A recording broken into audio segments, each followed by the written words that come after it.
is the kind of thing that Aaron Hughes is describing. It's the smuggling in of normativity. As that if you were doing a descriptive and analytical project, it's not appropriate for you to then say, so this is real Islam and that's not. And it doesn't matter whether your real Islam is one I'd be sympathetic to or not. It's simply not our job as scholars to be, as social scientists, to be doing that. You know, someone can come up with a liberal Islam, and I might say, well, I really like all those ideas. You know, I'm very keen on all these rights you want to give to different people, but I frankly don't see it in the sources. And that's the point where I have to say, look, there's a difference between normative theology or even wishful thinking and analytical history. Peace, people. In this installment of Real Talk with Terron and Roxanna, we're delighted to welcome Professor Philip Wood to our podcast in order to shed light on the field of Islamic studies. Thank you, Professor, for accepting our invitation. Thank you for having me. All right, and Professor Wood is Tejpar Professor of Interreligious Studies at the Aga Khan University in the United Kingdom and is the co-editor of the book released in 2021 titled What is Islamic Studies?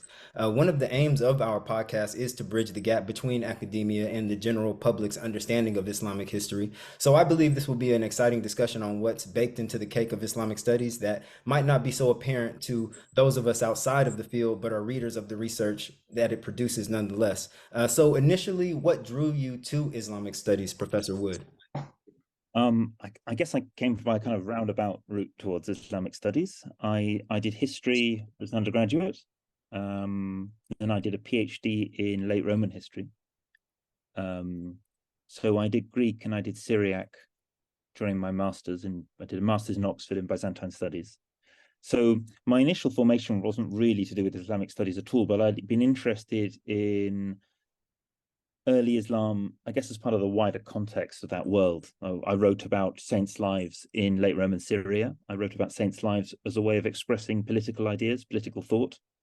So instead of people in Syria, I don't know, engaging with Plato and Aristotle, they had complicated political ideas, but they expressed them by writing about saints.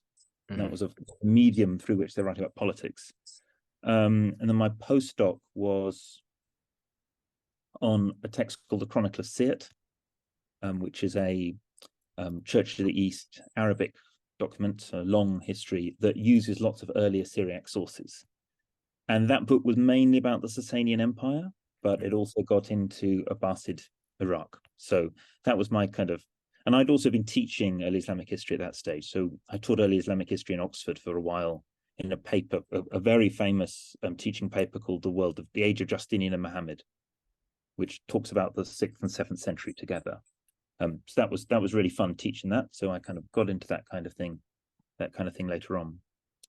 So I guess I've been teaching that since about 2005.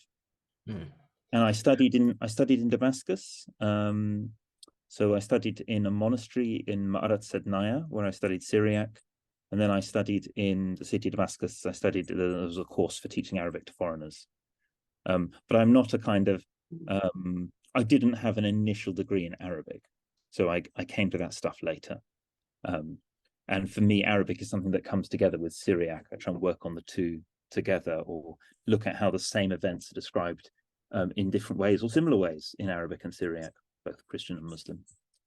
And then my third book was on part of a Syriac chronicle called Michael the Syrian, and he was looking at sections from that chronicle that talk about the 9th century. So it was really it was a way of talking about the world of Al-Ma'mun and Abbasid Raqqa. So it was a book mainly about Raqqa, and it was using Syriac sources as sort of the view of sub-elites into that world. So that's a long answer to your question, but that's how I got into Islamic studies. I'm not an Arabist. I'm a historian who works on sources in Syriac and Arabic. And it's very interesting that you mentioned the Chronicle of Sirte. I remember coming across it reading Mr. James Howard Johnston's book on world witnesses to a world crisis. And then also Michael the Syrian, familiar with some of his insights into the Abbasid Caliphate. Those sources are very interesting because they provide a different narrative or a different perspective than what you might get from the Muslim sources. And then sometimes they corroborate with what the Muslims have written, and sometimes they differ in certain things. And just trying to work out why those differences are, I find to be very interesting. So then, being that it seems like you kind of tripped into Islamic studies and ran with it, what was the motivation behind this publication titled "What is Islamic Studies"? And can you provide us with an overview of the definition of Islamic studies as presented in the book? Thanks. So in 2012, sorry, I'm just going to turn off my my email. In 2012, I moved to the Institute for the Study of Muslim Civilizations, so it's part of Aga Khan University, and that exposed me really to teaching Muslim majority audience. Most of our students from Pakistan, Syria, Iraq, lots from Iran, Tajikistan as well. Okay. We had a new dean in 2018, Leif Stenberg, and Leif and I organized a conference called What is Islamic Studies in 2019, so just before the pandemic. And we asked people, the word studies in Islamic studies is kind of like the word studies in the phrase religious studies. So we're not talking about Islamiyat. If any listeners are from Pakistan, there's a sort of official curriculum, which is sometimes translated Islamic studies, which is like what the state wants people to think about Islam. The state will kind of define Islam for everyone. So it's not like that. This is not a normative project. We're using the word Islamic studies in a different way. And it's like the way that the term religious studies is used. So maybe, I guess my answer to this question has to start with defining religious studies. In the past, and like before the 80s and 90s, religious studies was overwhelmingly comparative. It was saying, how is Christianity like Hinduism? How is Shintoism like Buddhism? Compared two religions or three religions, with regard to a given phenomena like ritual. So it's comparative. And then there's been a new wave of inquiry within the study of religion that's tended to say the term religion itself is not suitable for use as a neutral comparator. And we see this in the work of people like Talal Asad or Tomoko Masuzawa, Brent Nongbre.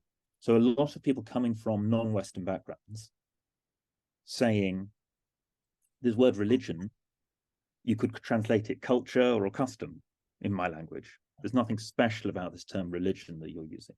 Or other people saying, Assad in particular, saying there's really Protestant assumptions or American Protestant assumptions about how religion's going to operate. And only American Protestant Christianity really ticks these boxes. And every other form of religious expression is going to be kind of not quite as good.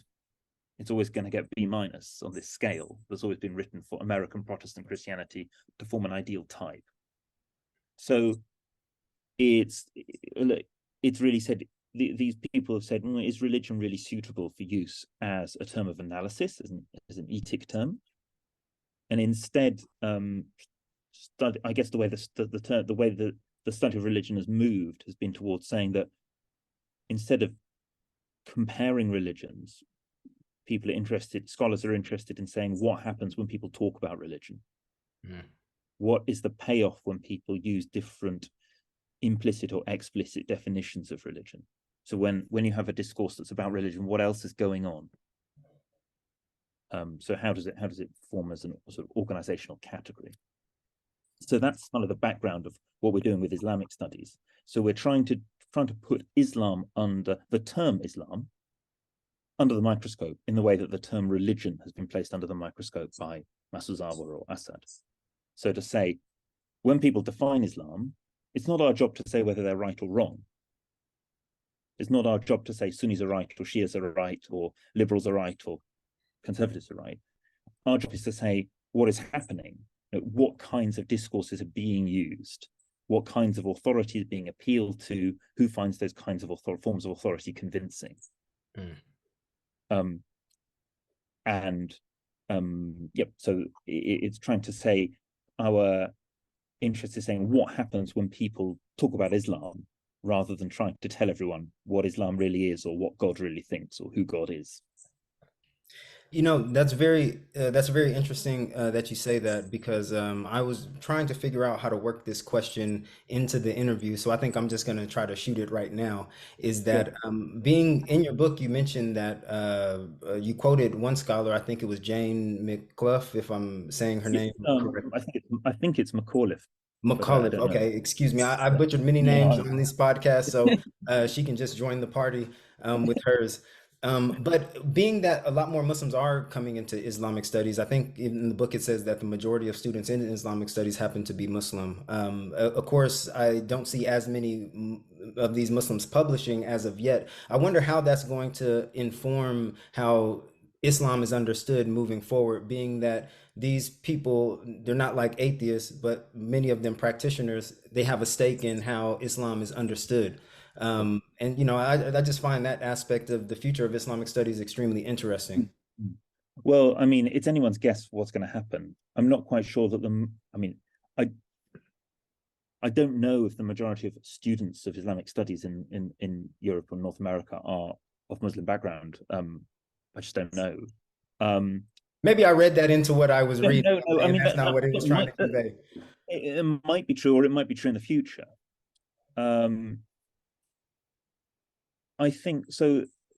That conversation with McAuliffe that I quoted happens between McAuliffe and Azim Nanji, and it's from the 90s, early 90s, and it's part of a inquiry that Azim Nanji and Francis Sutton did on the state of Islamic studies in different universities around the world as part of the preparation for the foundation of the Institute for the Study of Muslim Civilizations in London. Mm. And McAuliffe's comment is that she thought the person who replaces her will be a practicing Muslim, or be a Muslim, I think she says. And we argued in the book that that's quite a North American set of assumptions. That at least we don't have evidence for that being stated by academics in Europe so openly. I mean, that might be what they're thinking, but that was a much more widely stated sort of assumption from McAuliffe. Sorry, put it another way. McAuliffe's assumption, I think, was more widely shared in North America. A couple of caveats, though. That was in the 90s, and it's been a while since then, and I'm not sure there's necessarily been large-scale appointments of Muslims to permanent academic positions. I think what happened after 9/11 was lots of Muslims were appointed, but they didn't necessarily get tenure. There was a moment when Muslims were people came from confessional Muslim backgrounds and were taken into academia and then functioned as commentators on Islam. The other is that I think a lot of the people who became sort of high-profile Muslim academics, especially in North America, were often from convert backgrounds. So it wasn't necessarily people from Muslim family backgrounds. So people like Amina Wadud, for instance, that kind of category of scholar. So I think that's one of the areas we wanted to sort of think about in terms of contrast between Europe and North America. Very interesting. I kind of didn't catch that, but it explains a comment because I shared that quote on Facebook, and it explains a comment under that quote somebody gave, like, well, did what she's saying even happen? Taking it from judging from your response, obviously it didn't. So, I mean, forgive me if I'm jumping the gun, but there's an article by Omid Safi, which he published in Jadaliyya, it's quite famous, where he comments on the recruitment of Muslim academics. It's published in 2014, commenting on the recruitment of Muslim academics after 9/11. And he comments that a lot of those academics are not really au fait with developments in religious studies, where confessional claims tend to be kept out of academic discussion. Interesting. And that those new recruits after 9/11, they saw their purpose as defending Islam from the attacks of Islamophobes. But they also would sometimes do that with explicitly confessional language. They were maybe more likely to be saying Islam is best religion, in a way that people working on Christian or Jewish studies would maybe be less likely to use that kind of language, or sometimes also sectarian language, sometimes saying, oh no, that's Shiism, it's not real Islam. Yeah. And so Safi was sort of commenting on those trends. In terms of the trends after 9/11, Yeah. how did 9/11 sort of affect funding for Islamic Studies departments, the recruitment of faculty members, and the sort of research these sorts of departments undertook? And what sort of criticisms have been levied at the style of Islamic Studies that sort of emerged after 9/11? And like you said about the idea of sort of advocacy and scholarship becoming blurred. Yeah. So, and this is not my research, this is me drawing on Safi and Hughes and others. Safi gives the impression that there's an increase in recruitment in that generation after 9/11. A lot of those people don't necessarily get tenure in the States. A lot of them are being recruited from outside normal religious studies pipelines. So that I think you mentioned area studies in the article. Yeah, so a lot of them come out of area studies. They're thinking about Islam is maybe less reflective, than maybe not giving that the kind of reflection that would normally be true within religious studies. So they're coming outside religious studies as a discipline. And then also, I think the study of Muslims undergoes this rather problematic securitization, both in terms of Islamophobic attacks on Muslims, but also the response. A lot of the discourse, I think, in that first decade of the 21st century becomes about, are Muslims a security threat? And that sort of starts to dominate those discussions. Aaron Hughes, I mean, actually, I think Aaron shares a lot of ground with Safi in these comments. And there's a trio of articles by Omid Safi, Aaron Hughes, and Edward Curtis, commenting on these phenomena. And Safi and Hughes have a sort of rather personal attacks on one another. But actually, I think they share a lot of ground in what they're saying. So Hughes would describe what goes on then as a sort of tyranny of authenticity, of people claiming an ability to speak on behalf of Islam because they're of Muslim background. And he says there's no objection to people, dealing with the criticisms made by Islamophobes, and that's right and proper. But he says what happened at the same time was the smuggling in of a number of other agendas under the cover of scholarship that are really either theology or personal opinion. Very interesting. So for instance, you might want the Prophet and the companions to have supported a given liberal political position. You might desire that, but actually the evidence is ambiguous or even against your position.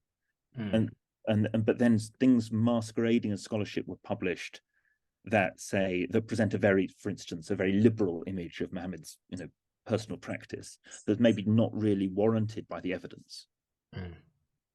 And what you conveyed demonstrates a wide variety of approaches and positions.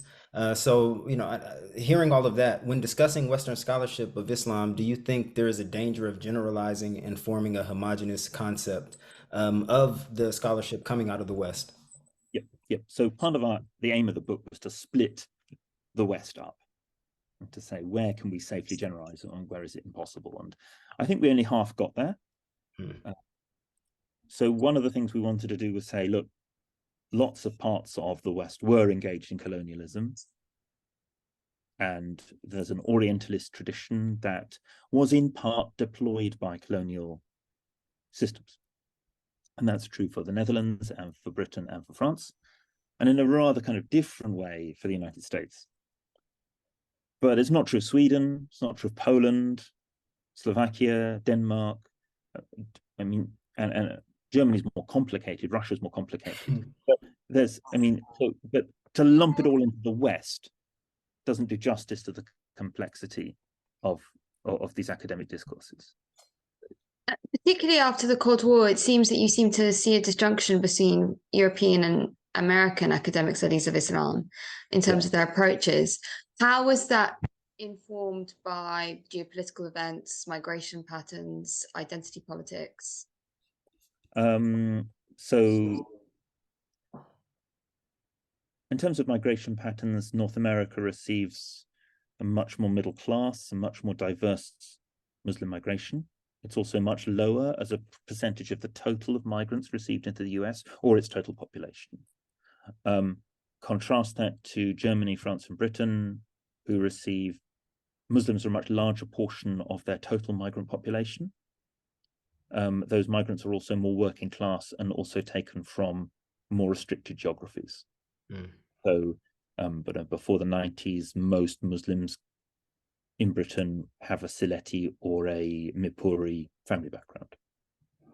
So Muslims' ethnic national origins in Britain have become much more varied, but that wasn't true until relatively recently. Okay. Sorry, I mean, and then in terms of identity politics and funding, I guess the United States often operates with it's often more dependent on funders. So there's less, I mean, so state funding of universities is maybe not so powerful in many areas, and often the state can function as a guarantor of neutrality. So for many minority studies, it's the voice of the minority's got to be a voice which is approved of by a specific group of funders. So, Latin American studies or Native American studies, and these programs are sometimes, not always, but sometimes dominated by specific families who've given them money. That's true also of Iranian studies and Armenian studies in North America, Jewish studies. I'm not quite sure how far Islamic studies fits into that model, how far it ought to, and I think it depends on different universities. I'm I'm just gonna plug my computer in. So excuse me. Okay, no problem. Yeah. Can you see me still? Yes, we can. Yes, we can. Okay. Yeah. Sorry. Okay. Really bringing up, we weren't going to introduce that aspect into Islamic studies because I found it to be a little bit kind of complicated when it comes to donors and funding and stuff like that. But going back to the conference that you had set up in 2019, I was listening to that conference in 2020 when I was working at a wire factory, and I would download it to my phone, being that we got no service in there, and I listened to probably all of those. There's a really good talk that really goes into the funding and how it affects Islamic studies by Georgian Nielsen, I believe is his name. Oh yeah. Yeah, it pretends to be quite a long lecture, 2 hours and 43 minutes, but it's really an hour and 30 minutes for anybody that's interested in watching. He really goes into the detail of this funding and donors and how it affects or if it affects the study or how it has, and it's a very nuanced situation from what I've been able to gather. Yeah, I mean, not all donors will seek that kind of control, but for Islamic studies, I think something to just be aware of as a possibility is that a lot of money is going to come out of Gulf states with oil money, and one should be aware of. One should have at the back of one's mind, is that going to determine the kind of scholarship that will be produced? It doesn't have to. It doesn't always, and of course, plenty of Oxbridge colleges take money from Gulf states, and they all assert that it doesn't affect the kind of scholarship that's done. It's hard for one to test at the short term. Yeah, and to be honest, even if it is trying to cook or concoct certain type of scholarship, or if it leans in a certain direction more than others, if you're paying for it, you want to get what you want to get your money's worth. So I'm not even blaming them in that, but I just hope that scholarly research, even if you aim for a certain direction, if it leads you in another, you tend to go with it. Is the only thing that I would want to see, even if you do have a set agenda from its inception of why. Just have a bit of flexibility. It can often. So one thing that I would like to have done in that book, which we didn't do, was test sort of differences between different kinds of US institutions. So I would be interested to say, the Duke model versus a Chicago model. And how far is that determined by the recruitment preferences of the funders? Shout out to Duke. Well, my grandfather grew up in Durham, North Carolina. Really? He wanted me to go to Duke. But yeah, that's maybe moving sideways. In terms of what you were saying, sort of maybe a little bit about how sort of identity politics and maybe post-colonial studies has influenced Islamic studies. Hmm. In particular, what was the impact of sort of Edward Said's work in terms of Orientalism on Yeah. Islamic studies, and particularly what has been its long-term legacy today? Because I get the impression that maybe Said wouldn't have approved of all the ways it has been used and applied. Thanks. Yeah, I agree. I mean, I heard Said speak just before his death, and I have to say he came across totally differently from how he'd been represented. It was a discussion about Israel-Palestine, and there was a lady in the audience who made what seemed to me a very friendly, banal comment and said, the only way that we'll have peace in Jerusalem is when the members of all three faiths learn to get along nicely, something really anodyne. And Said shouted at her and banged the table with his fist and said, no, religion has got us into this problem. It's never going to have any role in getting us out of it. So I think, it's often, I think, forgotten how secular he was. There are these brief references to discussions of Muhammad in Orientalism as examples of European stereotype. But he's not primarily writing about the Middle East, inhabitants of the Middle East as Muslims. There are other people who write about stereotype against Muslims, but he's not really trying to do that. So he's been operationalized as writing about the oppression of Muslim, the language that's used for that, but it's not primarily what he's trying to do.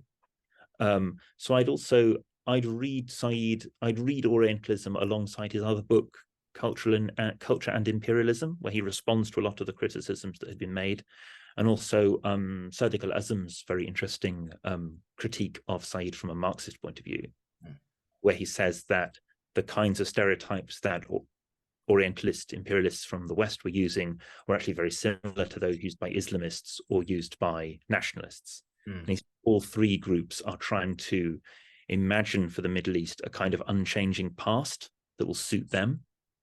And when people are trying to when a interest group is trying to essentialize you using your own past, the answer, they're actually trying to cause division. They're trying to cause divisions for their own purposes, divisions with national outsiders or with other religions.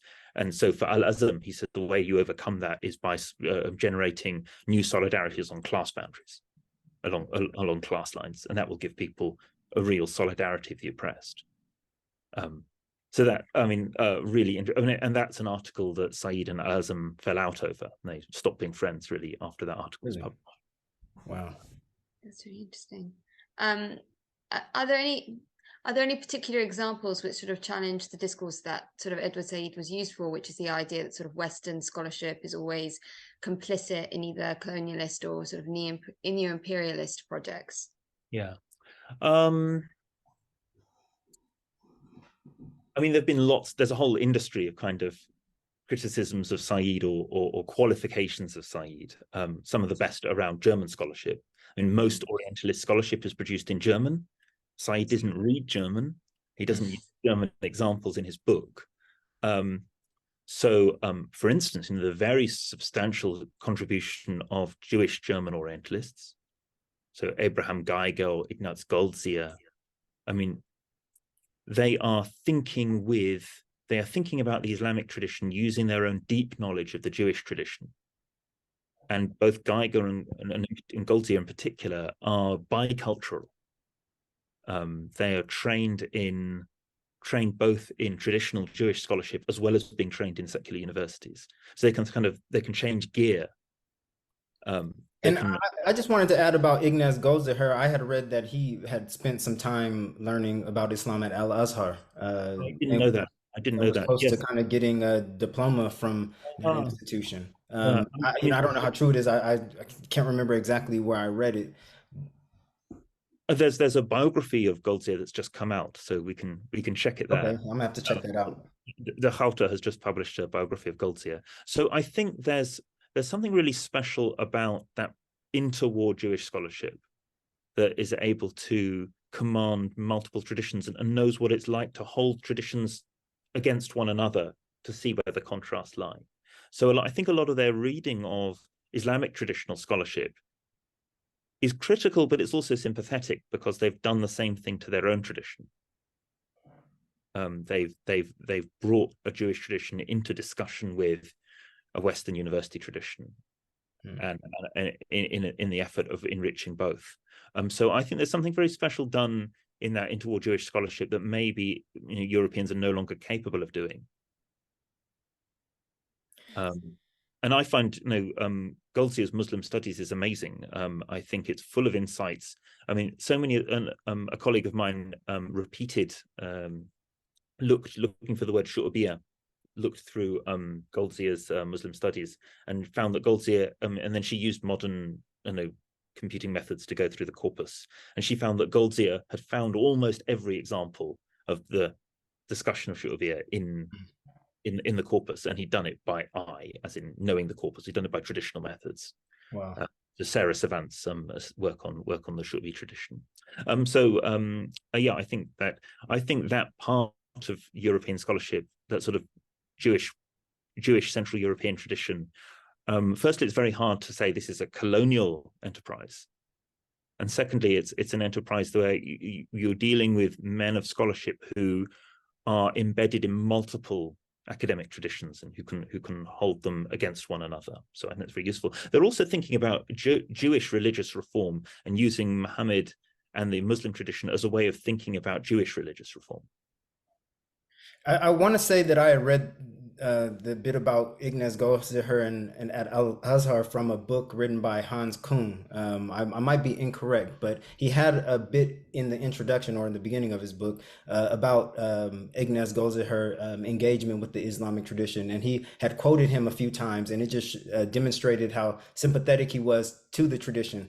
But going to his Muslim Studies, I've only read volume 2. It definitely opened my eyes to a lot of the early intersectarian debates that were going on, specifically between the Alids and the Umayyads, that I was just not privy to. So I do recommend that for any, and even Jonathan Brown, I don't want to throw him into the mix for something he might not have said, but I'm sure that he did kind of say that's still a really good book given when it came out, as far as that you can take from it today. Yeah, I don't know what Brown has written about Goldziher, but yeah, it's certainly a book that I found eye-opening, useful to read. So that's, I mean, have I answered your question? Yeah, Roxanna? Yeah, you did an excellent job answering my question. In terms of Goldziher and sort of the idea of sort of like historical critical methods that's becoming more and more popular and informing sort of contemporary scholarship in Islamic studies, what sort of challenges and criticism does that method face at the moment? Yeah, I mean, I guess there's two ways this is. So firstly there's a lovely article by Devin Stewart where he summarizes different contemporary approaches to the Quran. So I cite that in my book, and I do recommend that.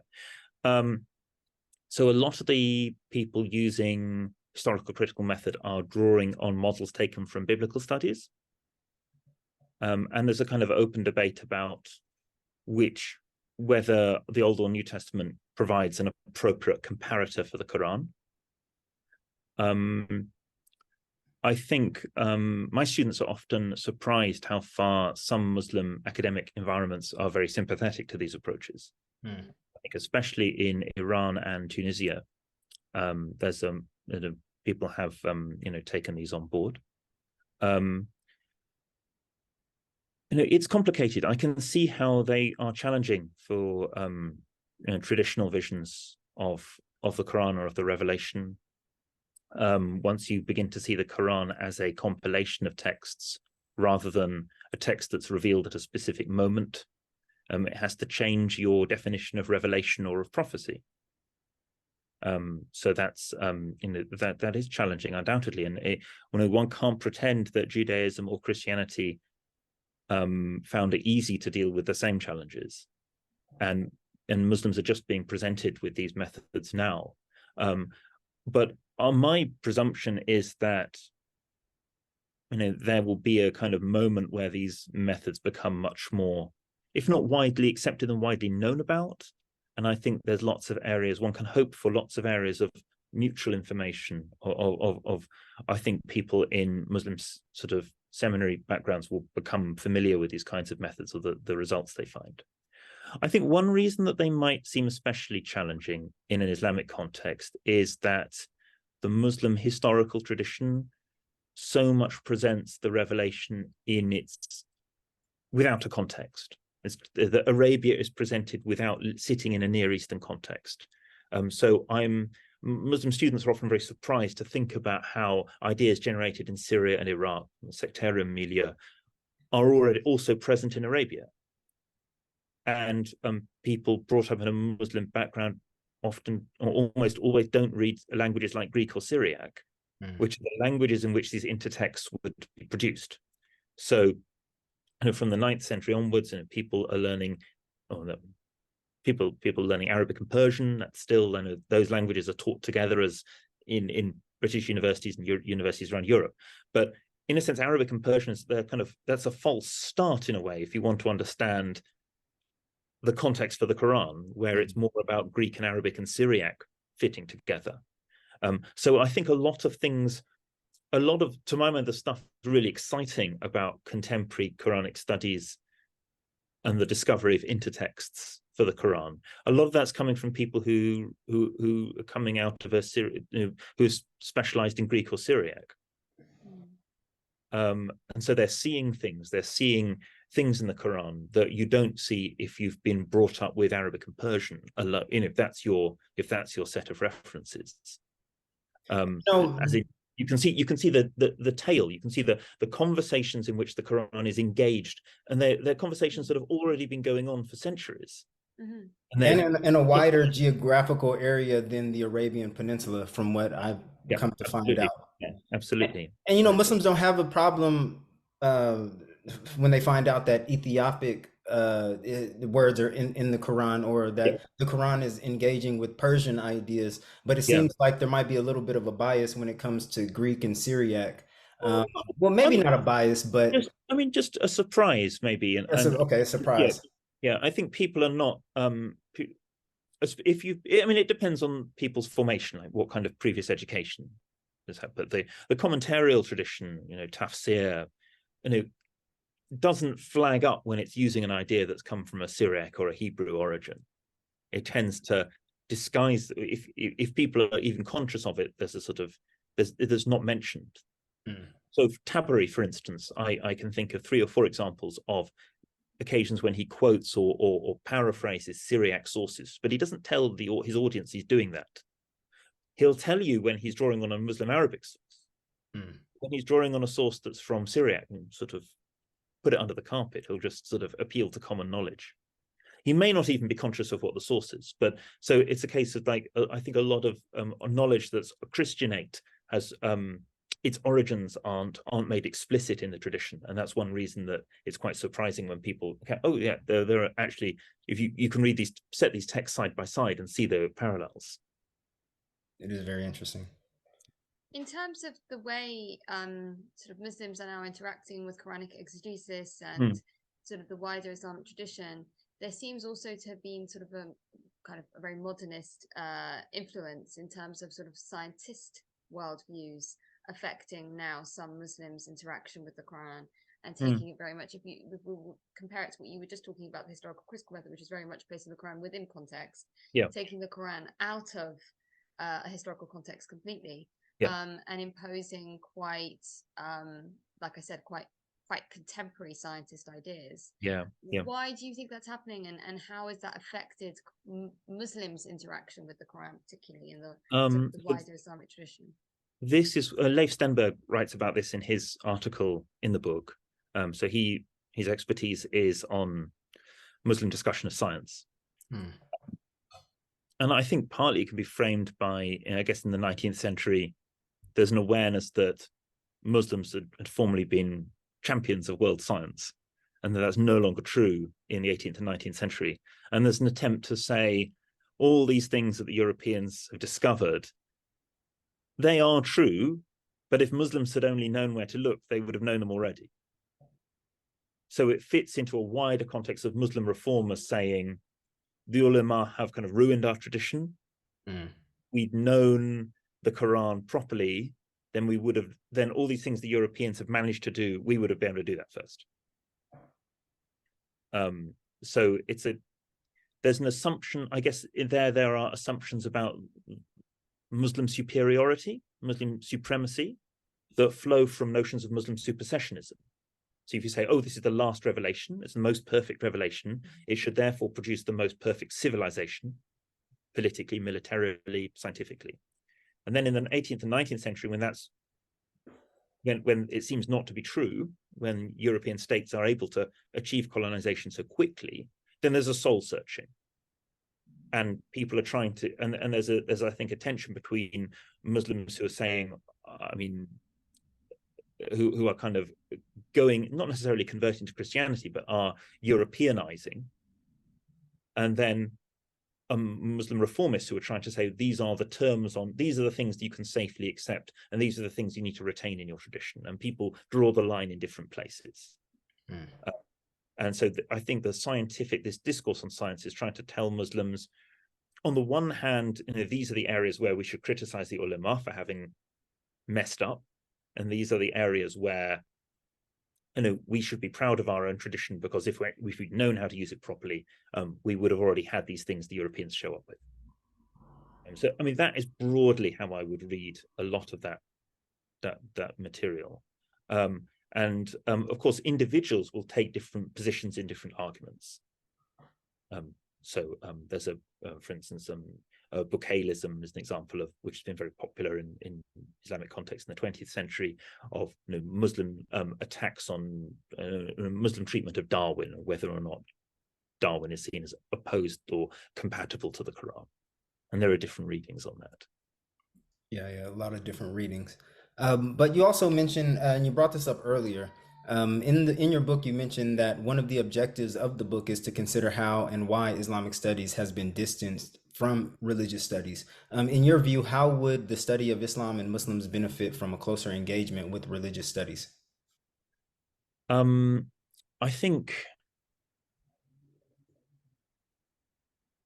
well, Shah Bashir puts it very strongly when he says he thinks people who try and use the term Islam in an etic sense as a term of analysis, he says these are just this is the work of ideologues. And I think he's not just criticizing Islamists here. I think he's also criticizing anyone who's trying to have a definition of Islam that they're using in scholarship.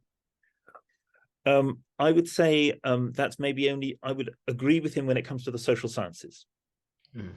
The issue, to my mind, is the kind of thing that Aaron Hughes is describing. It's the smuggling in of normativity.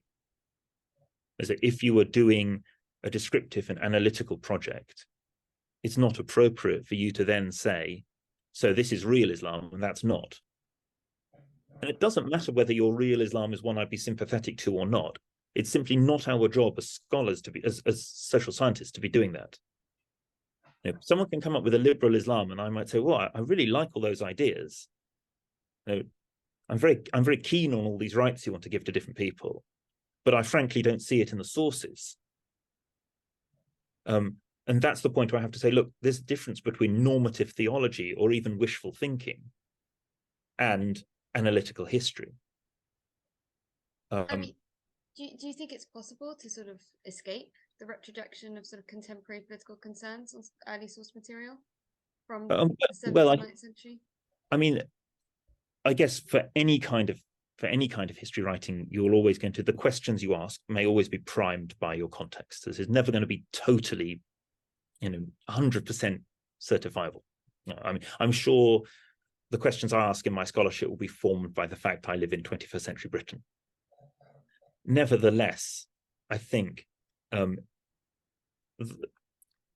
it's really important to embed the study of early Islam into its full context.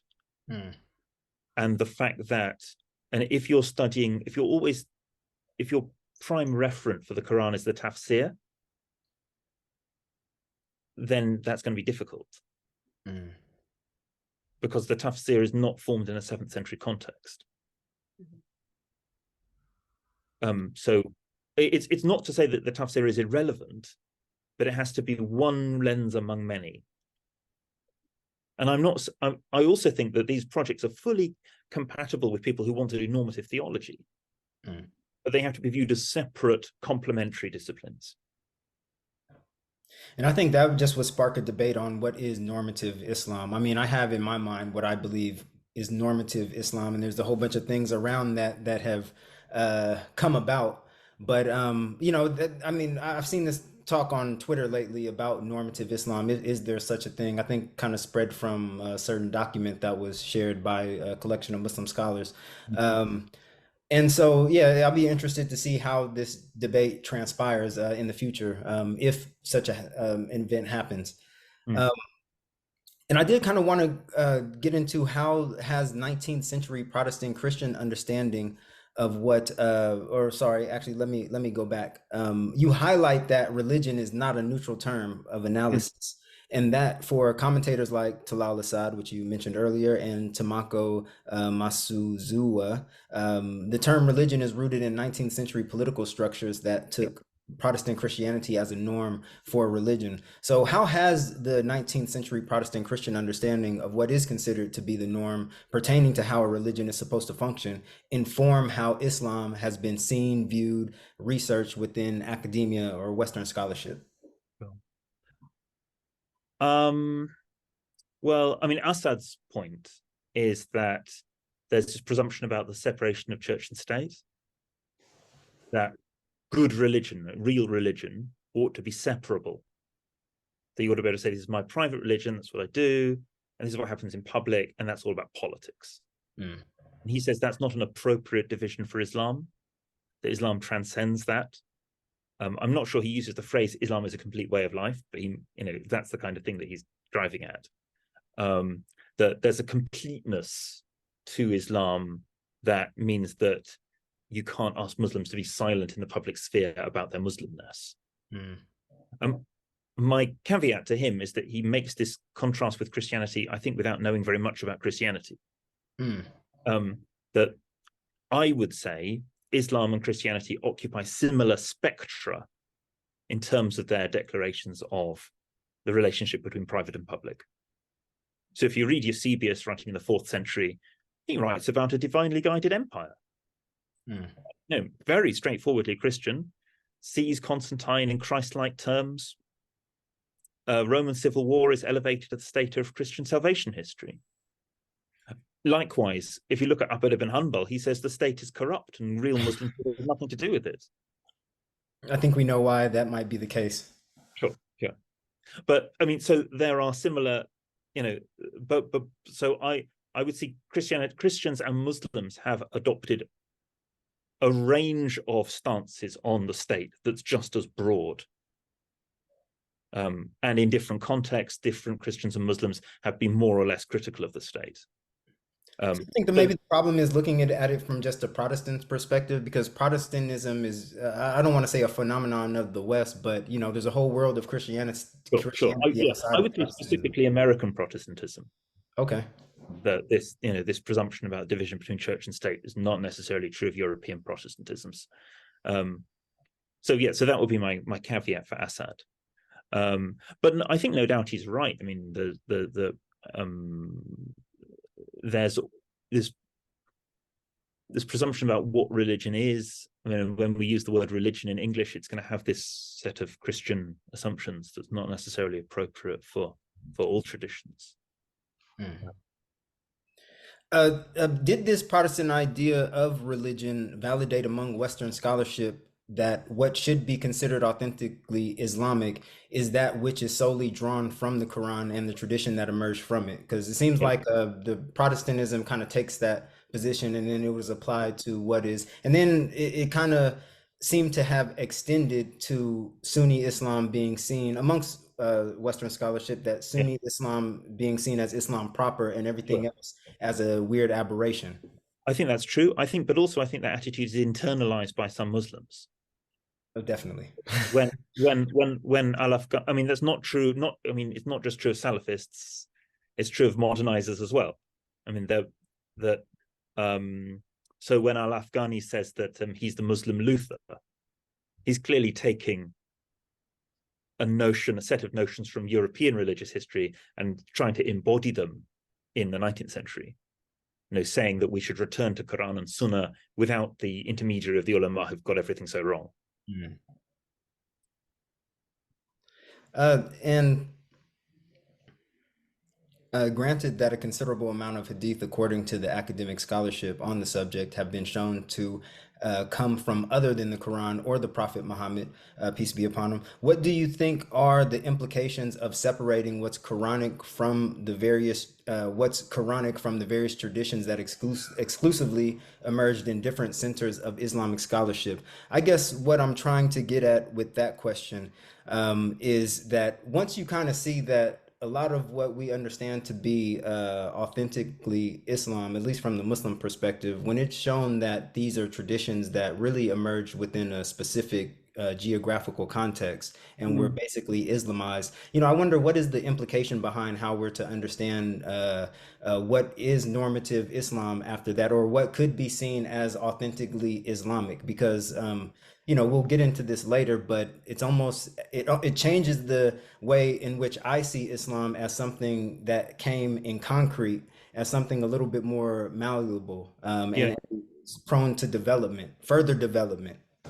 I mean, I'm just thinking about the hadith. We could say overwhelmingly the chains that are used by Bukhari, say, are Iraqi and Khurasani. So he's not taking. I was very struck by a paper given on law courts in Egypt, and they're citing loads of hadith, loads and loads of hadith being referred to in these papyri, but none of them are in Bukhari. So they seem to be referring to a body of hadith that's known in Egypt, but that's distinct from the hadith that are being celebrated in Bukhari. And that's not to take a position on which one is right and which one is wrong, but just to say the version that we have of the victorious version of Islam is in some senses an Iraqi and a Khurasani one, and it reflects their dominance in publication and in scholarship. And it's not an Egyptian one. So, then I wonder, does that give a bit of credence to that Islam isn't really like this monolithic faith, especially from early on? Of course, there's some things that, Muslims share across the board, but it seems like, and I've heard this term amongst other academics, Islams rather than Islam. Would that perspective give any kind of credence to that view? Yeah, I mean, I would conceive of situations where I might write Islams. But of course, I'm writing as a social scientist. I don't have to pick between them. Okay. An individual believer may want to, for his or her own reasons. If I'm taking the voice of a social scientist, I can observe how they emerge and say that they all have different kinds of normative claims based on different kinds of authority. And I can talk about how those forms of authority have competed. It's not my job really to say which of them is true Islam. In your essay, Paradigms of Religion and the Swift Birth of Islam, moving on to your article in the book, you revisit some of the ideas put forth by Wilfred Cantrell Smith about religion in general and Islam in particular. One of his arguments is that Islam launched itself into a world that already had religious traditions, but did so with a developed self-consciousness that allowed it to be conceived as a closed system. Similarly, you appear to challenge Fred Donner's arguments that the Prophet Muhammad, peace be upon him, and the early believing community were not founders of a discrete religion, but instead presided over a more amorphous, heterogeneous religious community, with firm lines only being drawn between Muslims, Jews, and Christians under Abdul Malik in the 690s. What are the flaws you see in this thesis? Because to be honest, I read Donner's book, Muhammad and the Believers, and I hate to keep saying that I buy on to these people because we talked about Peter Webb before, but I bought on to his conclusion. I found it to be very convincing. I mean, it's a great book, and Fred Donner's a great scholar, but I found myself disagreeing with it just in terms of the way I read the Quran, is that there are passages in the Quran that, well, a number of passages that are very anti-Jewish and full of anti-Jewish polemic, and then a smaller number which are anti-Christian. There's also this interest in producing dividing lines between mu'minin, but between Muslims and the other populations. So banning people from consuming wine is in part going to prevent people from taking the Eucharist. So it's going to prevent people from occupying both religious communities. So I would say, yes, there is this kind of ecumenical language in parts of the Quran. But I think that ecumenical moment ends within Quranic time. So it's already over by the time the Quran is complete. And I would say the Quran, I would follow a relatively traditional dating for that and say this has occurred by the compilation of the Quran under Uthman. So that's where I would stand different from Donna. So then we have to explain why the Quran why Muslims seem so conscious of themselves as a distinct religion, and so quickly, because that doesn't normally happen. I believe you mentioned that it happened a lot quicker with Islam than it did with the other two religions, Christianity and Judaism. Well, I mean, Judaism is an extremely complicated example, but certainly for Christianity, the word Christian isn't used in the Gospels. Jesus is kind of retrospectively seen as a founder of a new religion, but it's not particularly clear from the synoptic Gospels that he should be seen in that way. So that's a slow development, whereas the Quran already seems conscious of Muslims as a discrete group, alongside, in contrast to Jews and Christians, who were all collectively contrasted to mushrikun or kafirun. And you discussed how the Quran sort of emerged in a world where these communal divisions based on religion were sort of already taken for granted. Yep. As the predominant way of identifying communities and individuals, and particularly how the prior experience of the Christian Roman Empire treatment of Jews was particularly significant in this respect. Yeah. Can you explain sort of the existing models of interfaith relations into which the Quran inserted itself and how it interacts with them? So I would say, often people contrast Islam and Christianity as if they're kind of unchanging bodies of data. But the form of Christianity that forms the context for the Quran is not the Christianity of the Gospels. The form of Christianity that provides the context for the Quran is imperial Christianity. It's the Christianity of the Theodosian Empire, where Christianity is a state religion. And the Theodosian legislation contrasts Christians to Jews who have a religion, but it's an inferior religion, and then contrasts both of those to pagans who have no religion. So that way of parsing the world as divided into different religious groups is something that occurs in late Roman legislation. It doesn't predate that, at least for the Roman Empire, at least for the Mediterranean. So I would say that's part of the context in which the Quran emerges.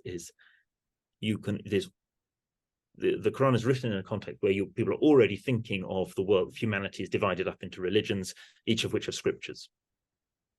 So you could also think about the centrality of the Torah scroll in a synagogue. This is a 5th century phenomenon. The Torah is the central feature of Judaism. So Guy Strumser talks about religions of the book before the word, before the term religion of the book is being used, before people of the book, the Quran is talking about Ahl al-Kitab. Before that's happened in the Quranic locution, there's already a practice of religion that's centered around books, about how the Bible should be treated. So I think the Quran sort of inherits that from that wider Mediterranean context. I didn't write in that article about Iranian context of Iranian religious thought for the Quran. It's a topic for another day, I think. In particular, these Quranic ideas about religious community division, how were they built upon and developed after the Prophet's death in order to create a structure for how religious divisions were going to be operationalized under the Islamic Empire in particular? And you also discussed the Shurut Umar and how can you explain what that is and how that functioned?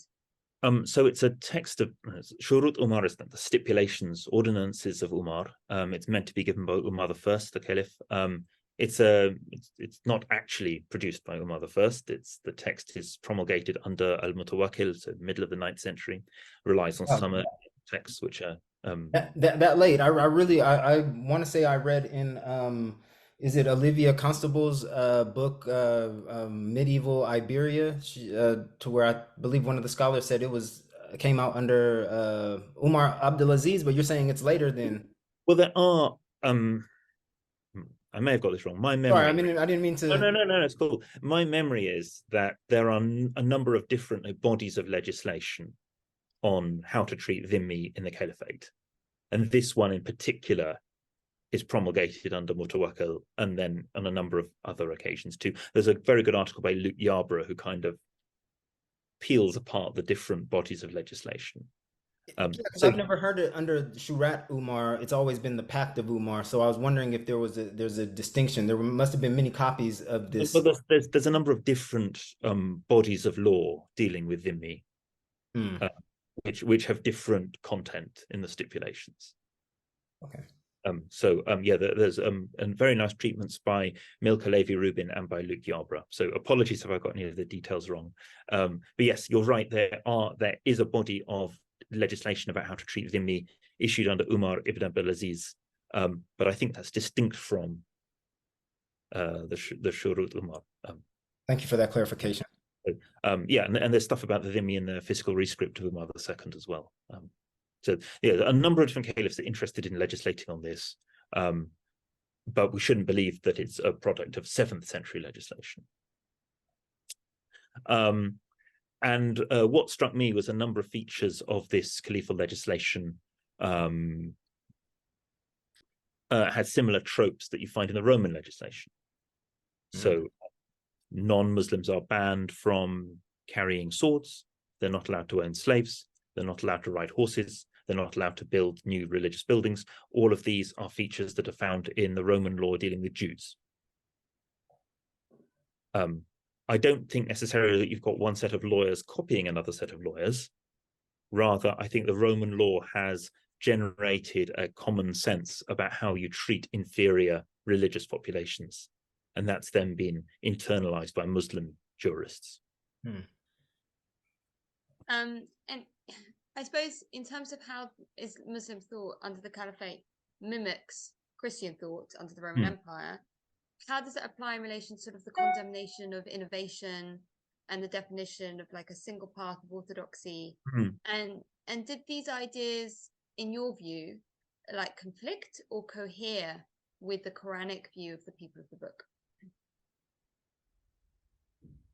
I mean, in terms of heresiology, I think you can find some similarities. I've not studied this, but I think you can find some similarities by, if you look at Epiphanius of Salamis, say in the 4th century, and if you contrast that to Al-Shahrastani, this notion that there's a single true path and then many deviations. And I think that's an idea common to Muslim and Christian heresiologists. And it also allows for what Aaron Hughes has described, whereby the identification of external false religion is used to then identify internal false religion. So you start to say it collapses the difference between heresy and bad religion. So Epiphanius does this when he says this form of Christian heresy is actually just a version of Judaism, been influenced by Jews. So he says it's all forms of false belief are in contrast to a single orthodoxy. And the same kind of intellectual ploy is taken where people say Shiism is a Jewish plot. And Shiism is what happens if you associate too much with Jews and take on their ideas. So it's used to denigrate outsiders, but at the same time legitimate boundaries with non-Muslims. And those two discourses feed off one another. And that's a common strategy for Christian and Muslim heresiologists. Now, I don't mean to claim that those strategies are convincing to everyone or dominant in all contexts. But I think they are. There's a genealogy there. Sorry, go ahead. No, go ahead. I just wanted to ask, in terms of you sort of discussed how influential the 5th and 6th Roman precedent was in terms of forming discourses, practices for the Islamic Empire, and how they organized the hierarchical relationship between religious communities. But just to switch it round, what significant influence did 8th and 9th century Muslims themselves exert in terms of how other religious groups came to define and reimagine themselves, and in particular in relation to sort of the definitional requirements for a religious community that was set down in the Quran? Yeah. So I don't mean to present this as kind of inevitable. It's not like the result of a Quranic blueprint. It's always going to get operationalized by different people in different ways. I think for Christians, it means there's an emphasis on law giving. So I think the Islamic notion of the prophet as a lawgiver, it then becomes necessary to represent Jesus as a law. So there are apocryphal texts that attribute legislation to Jesus, and they become very popular in the Islamic period. And I think that's one reason why. You also get kind of syncretic positions. So Christians who'll say, oh, we understand Jesus to be a prophet, to kind of backpedal on the incarnation in response to Muslim criticism. And it sort of internalizes Muslim criticisms of Christian shirk and say, oh no, we don't think. Some other Christians might, but we don't think that. I think there's a lot to it when Jacques Tournus says maybe we should say the common feature of Christianity, if we're going to define Christianity, we should say it's something like respect for the cross as a symbol of power, rather than any precise piece of dogma.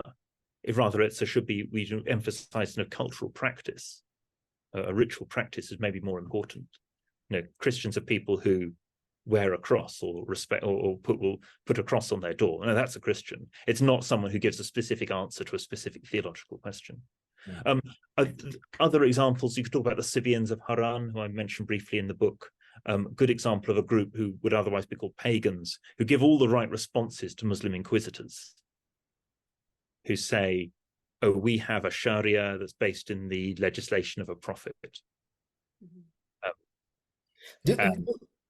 Do we know exactly who the Sabians are?